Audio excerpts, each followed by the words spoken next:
So example number 15, ठीक है। तो ये सवाल भी सेल प्रोसीड का ही है, बट इसमें ब्रैकेट में लिखा हुआ है इंक्लूडिंग डिविडेंड। तो अभी देखते हैं कि उससे क्या फर्क पड़ता है, उससे डिफरेंट कैसे है compare to the previous one. तो यहाँ पे देखो क्या हो रहा है, सवाल में लिखा हुआ है मिस्टर राम इन्वेस्टेड 8,000 रुपीज, ठीक है। तो अगेन जैसे मैंने पहले बोला था, अपन क्या करेंगे, जो तुम्हारा आंसर शीट होगा कंपेरेटिवली गलती को अवॉइड करने के लिए हम क्या करेंगे, अपन जैसे मैं करता हूँ, ठीक है। अपन 3 सेक्शन में इसको डिवाइड करते हैं, ठीक है। ये बीच का ट्रांजिशन होगा, तुम बेचो दो उसको, ठीक है। ये तुम्हारा, ठीक है। यहाँ पे अपन क्या लिखेंगे, कंपनी 1। ऐसा जरूरी नहीं है, ठीक है। ये मैं ऐसे करता हूँ, तुमको जैसे ठीक लगे, तुम अगर विदाउट दिस फॉर्मेट अगर करना चाहते हो तो माने करते हैं, ठीक है। ये जो अपन बीच में ट्रांजिशन हुआ उसके लिए ये कंपनी 2। मेरा ये बोल रहा है कि इसमें गलती नहीं होना, ठीक है। इसमें क्या सिस्टमेटिक तरीके से अपन लिखेंगे तो गलती नहीं होगा, प्लस दिखने में भी थोड़ा सा सिस्टमेटिक तरीके से प्रेजेंटेशन अच्छा रहेगा इसका, ठीक है। सो अपन पहले कंपनी 1 की बात करते हैं, राइट। मैं दिखाई दे रहा हूं वहां, ठीक है। सो कंपनी 1 की बात करते हैं। कंपनी 1 के लिए जो जो गिवन है हमको डाटा अपन पहले उसको लिख देंगे, सिंपल। तो क्या लिखा हुआ है, सबसे पहले राम इन्वेस्टेड 8,000 रुपए, यानी जो कंपनी 1 उसने कितना इन्वेस्ट किया, वो 8,000 रुपए। तो इसके लिए लिखेंगे सम कितना है, सम इज 8,000, ठीक है। फिर लिखा हुआ है इन 7%, यानी ये क्या है, D percent, dividend percent. Question में अगर डी परसेंट दिया तो समझ जाना वो डिविडेंड परसेंट है, ठीक है। यहाँ पे लिखेंगे D percent equal to 7%, right. 100 rupees shares, 100 क्या हुआ, एनवी, ठीक है। तो ये जो है 100 रुपीज यहाँ पे आ गया एनवी, एनवी इज 100 रुपीज, ठीक है। फिर लिखा हुआ है एट 80, एट 80 मतलब क्या, वो शेयर जो था उसका नॉमिनल वैल्यू था 100 रुपीज, बट वो खरीदा कितना में है, खरीदा वो 80 में है, यानी उसको फायदे मिल गया, ठीक है। तो ये जो है ये हो गया एनपी, एनपी लिखेंगे 80, ठीक है। इतना समझ में आ गया। अब क्या बोल रहा है, आफ्टर ए ईयर, मतलब ये कि वो जो शेयर था कंपनी 1 का, उसको एक साथ रखा है। तो एक साथ रखा मतलब क्या हुआ, उसको कंपनी पक्का कुछ ना कुछ डिविडेंड दे रहा होगा at the end of 1 year. अपन उसको बाद में निकालेंगे, मतलब अल्टीमेटली तुमको निकालना है जो डिविडेंड हो गया, पहले साल का हो या दूसरे साल का हो, तुमको प्रायर प्रायर हर क्वेश्चन में तुमको निकालना पड़ता है, ठीक है। तो अगर हम बात करेंगे डिविडेंड का, ठीक है, तो डिविडेंड के लिए फॉर्मूला क्या आएगा, n into NV into D percent. तो इस क्वेश्चन में n नहीं दिया हुआ है, ठीक है। तो पहले n निकालेंगे। तो n का फॉर्मूला क्या है, n होता है sum upon investment, sorry sum upon NV of one share, ठीक है। तो यहाँ पे सम कितना है 8,000, ठीक है। और एनवी, एनवी मतलब क्या, मार्केट वैल्यू। जब भी तुम नंबर ऑफ शेयर निकालोगे ना, ठीक है, तो हमेशा कोशिश करना कंफ्यूजन ना आए, एनवी पुट करना, ठीक है। अगर एनवी पुट किया तो फिर सब गलत हो जाएगा, आगे का सारा आंसर गलत, ठीक है। So number of share for the first company will be sum invested which is 8,000 upon the market value of one share which is 80। So ये तुमको लिखना पड़ेगा अलग से, यहाँ पे जगह नहीं तो मैं नहीं लिख रहा, ठीक है। So you to write down n equal to 8,000 upon 80 which is 100, ठीक है। यानी जो पहला कंपनी है, ठीक है, उसके तुमने 100 शेयर खरीदे हैं, तो यहाँ पे n कितना आ गया, n आ गया 100, ठीक है। अच्छा एनवी की बात करते हैं, एनवी कितना है, एनवी भी 100 है इनटू, ठीक है। अगर बात करें डी परसेंट का, फर्स्ट कंपनी का डी परसेंट कितना है 7, तो 7 अपॉन 100, तो ये 100 में कैसे हो गया, तो कितना आ गया 700 रुपए। इसका मतलब क्या हुआ कि कंपनी 1 जो है ना, तुमको साल के एंड में 700 रुपए दे रहा है, ठीक है। अब तुम क्या कर रहे हो, तुमको लगा कि ये इन्वेस्टमेंट इतना सनी है, तुम्हारे मन में आया कि चलो मेरे पास एक और ऑप्शन है कंपनी 2 है, तो देखते हैं अगर मैं मेरा पैसा, ठीक है, उसको कहीं और इन्वेस्ट करता हूं तो मुझे कितना इन्वेस्टमेंट का रिटर्न मिल रहा है, ठीक है। तो उसके लिए वो क्या कर रहा है, वो सारा का शेयर्स बेच दिया, ठीक है। तो यहाँ पे लिखा हुआ है he sold these shares मतलब क्या, सब शेयर बेच दिया।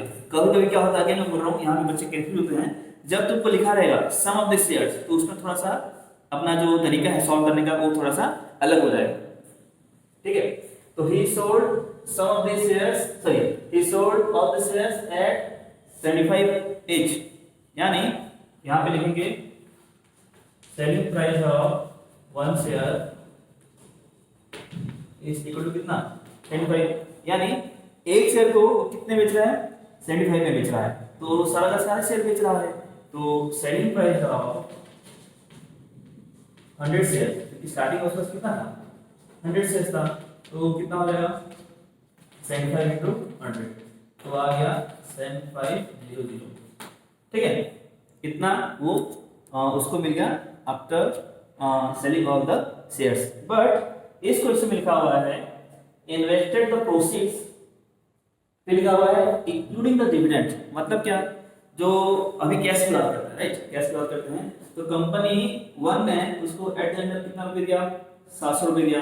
ये क्यों दिया, एज ए रिवॉर्ड। मैंने बोला था ना कि भाई तुमने उसका शेयर खरीदा है 100 रखा है, तो तुमको कंपनी अपने प्रॉफिट का कुछ हिस्सा तुमको कंपनी देगा, तो ये है वो प्रॉफिट का हिस्सा। तुमको कैश कितना मिला 700 रुपए, ठीक है। तो अभी तुम्हारे पास 700 रुपए है डिविडेंड वाला, और बहुत सारे शेयर्स है, शेयर्स कितने हैं 100 शेयर्स है, ठीक है। अब तुमने क्या किया, सारे शेयर्स को बेच दिया, तो तुमको कितना मिला कैश 7500 रुपीज। अभी क्या हुआ, अभी अगर कैश की बात करेंगे तो तुम्हारे पास कितना कैश हुआ, टोटल कैश हुआ, जो पहला डिविडेंड था 700 रुपए, प्लस जो तुमने शेयर्स को बेच के अर्न किया, कितना अर्न किया 7500, तो टोटल कैश तुम्हारा बचा, ठीक है, वो टोटल कैश हो गया। तो अगर बात करेंगे सेल प्रोसीड का इंक्लूडिंग डिविडेंड, तो कितना हो जाएगा वो 7500 प्लस 700, ठीक है 8200। तो ये जो मैं लिखा हूँ 8200, ये क्या है, ये है दूसरे कंपनी का इन्वेस्टमेंट, यानी वो क्या कर रहा है अभी सारा का सारा कैश लेके गया और किसी और कंपनी में इन्वेस्ट कर दिया, ठीक है। यानी इसके लिए अपन लिखेंगे सम इन्वेस्टेड इज इक्वल टू 8200, ठीक है, यहाँ तक समझ आ गया। अच्छा, अब बात करते हैं कंपनी 2 का, हमको क्या क्या मालूम है अभी, ठीक है। वो रहा है इन 18%, यानी कंपनी 2 का जो डी परसेंट है वो है 18%, ठीक है। फिर वो रहा है 35 रुपीज शेयर्स, यानी एनवी कितना है, एनवी है 25 रुपीज एट 41, मतलब वो महंगे में खरीद रहा है, राइट। तो एनवी कितना है 41, यहाँ तक ठीक है, ठीक है। अब आता है सवाल में, तो सवाल में यहाँ पे 3 चीज पूछा है, मैं वहाँ पे थोड़ा सा शॉर्ट में लिख दिया हूँ। पहले पूछ रहा है dividend from the first company D1, तो वो अपन निकाल चुके हैं, this is the answer for the first part. D1 मतलब क्या, investment, sorry return from the first company, हम निकाल चुके हैं, पहले ही निकाल चुके हैं। फिर बोला D2, D2 बोलने से क्या होगा, D2 बोलने से dividend from the second company, जो वो दूसरे कंपनी में इन्वेस्ट कर रहा है यहाँ पे। तो इसके लिए सबसे पहले तुमको क्या करना पड़ेगा, तुमको नंबर ऑफ शेयर निकालना पड़ेगा, नया नंबर ऑफ शेयर निकालना पड़ेगा, ठीक है। तो नंबर ऑफ शेयर क्या आएगा, नंबर ऑफ शेयर आएगा जो सम इन्वेस्टेड है, यानी 8200 अपॉन जो मार्केट वैल्यू है, ठीक है। तो अपन निकालेंगे n, यहाँ पे तुम चाहो तो n2 लिख सकते हो, टू एवॉइड एनी कंफ्यूजन, पता चला तुम पहले का n यहाँ पुट करके गलत हो जाएगा, ठीक है। तो यूजुअली यहाँ पे n2 लिखोगे तो ज़्यादा बेटर रहेगा, ठीक है। सो n2 के लिए लिखेंगे again some upon market value is 41, तो कितना 200 आ रहा है। यानी तुमको अभी जो पहला शेयर्स बेच के, सॉरी पहला शेयर्स बेच के जो इन्वेस्टमेंट मिला, ठीक है, उससे तुमको कितना शेयर्स मिल गया 200 शेयर्स मिला, ठीक है। तो अभी हम क्या करेंगे, अभी हम कंपनी 2 का जो है डिविडेंड निकालेंगे, ठीक है, वो कितना है वो देखेंगे, ठीक है। तो फॉर्मूला कितना आएगा डी का, अगेन यहाँ पे तुम चाहो तो D2 लिख सकते हो अगेन, ठीक है, मैं लिख ही देता हूँ, ठीक है, क्योंकि ये था D1 और ये था D2, तो फॉर्मूला वही रहेगा, फॉर्मूला रहेगा n into NV into d%। यहाँ पे आप सारा चीज किसके पुट करेंगे, कंपनी 2 का पुट करेंगे, राइट। सो n कितना है, n 200, अच्छा एनवी कितना है 35 रुपीज और d% कितना है, ठीक है 18/100, समझ आ रहा है। So if you calculate this, तुमको यहाँ पे 25 2 50, ये तुम्हारा 900 आ रहा है, ठीक है। यानी यहाँ पे तुमको कंपनी 2 जो है कितना पैसा दे रहा है 900 रुपये दे रहा है, ठीक है।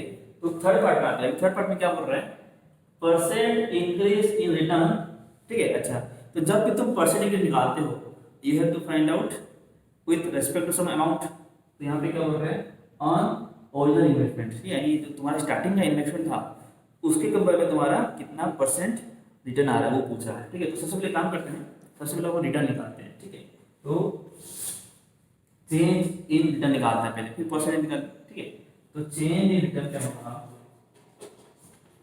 Change in return will be D2 minus D1, right. तो D2 कितना है, D2 है 900 माइनस D1 कितना था 700, तो कितना 200 का आ रहा है, ठीक है। अच्छा ये तो था रिटर्न है, ठीक है। बट हमको निकालना है परसेंट रिटर्न, किसके रेस्पेक्ट में, with respect to the original investment. तो इसको ऐसे समझो कि ये है तुम्हारा ओरिजिनल इन्वेस्टमेंट। तो इसको समझो ऐसे कि जब तुम्हारा पहला इन्वेस्टमेंट 8 रुपए था, तो तुम कितना मिल रहा है 200 मिल रहा है। तो अगर ये 1 होता तो ये कितना होता, अगर ये 100 होता तो ये कितना होता। बेसिकली हम क्या कर रहे हैं, we are finding out the percentage, ठीक है। तो उसके लिए हम कितना करेंगे, so the finance will be 200 upon कितना यहाँ पे 8000 इनटू कितना है 100, ठीक है। So the finance will be 2.5%, 2.5%, ठीक है। So this is the answer for the third part, जहां पूछ रहा है कि what is the percentage in return for in comparison to the original investment, ठीक है। तो समझ आ गया।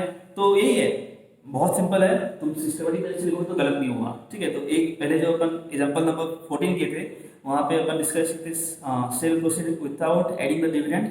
यहाँ पे क्या हो रहा है अपन लोग, ठीक है, we are adding the dividend. Ultimately वही 3-4 फॉर्मूले हैं जो तुमको लर्न करने हैं, और मल्टीप्लाई डिविडेंड करना है तुमको, बहुत ही सिंपल चैप्टर है, ठीक है। तो आई होप समझ में आ गया होगा, ठीक है। मिलते हैं अगले वीडियो में, बाय बाय।